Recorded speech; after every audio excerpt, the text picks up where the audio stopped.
The war in Ukraine is one of the greatest challenges ever to the international order and the global peace architecture founded on the United Nations Charter, because of its nature, intensity, and consequences. We are dealing with the full-fledged invasion on several fronts of one member state of the United Nations, Ukraine, by another, the Russian Federation, a permanent member of the Security Council, in violation of the United Nations Charter, and with several aims, including redrawing the internationally recognized borders between the two countries.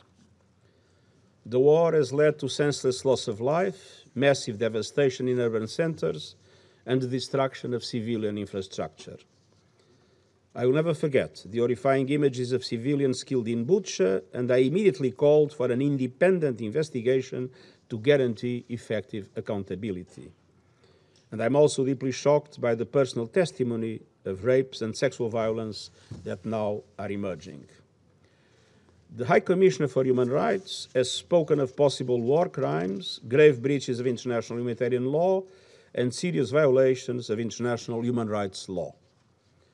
And the Russian offensive has also led to the displacement of more than 10 million people in just 1 month, the fastest forced population movement since the Second World War.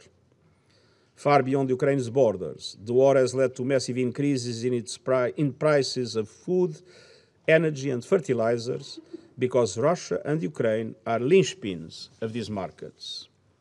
It has disrupted supply chains and increased the cost of transportation, putting even more pressure on the developing world.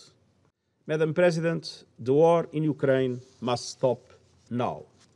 We need serious negotiations for peace based on the principles of the United Nations Charter. This Council is charged with maintaining peace and doing so in solidarity. I deeply regret the divisions that have prevented the Security Council from acting not only on Ukraine, but on other threats to peace and security around the world. I urge the Council to do everything in its power to end the war and to mitigate its impact, both on the suffering people of Ukraine and on vulnerable people in developing countries around the world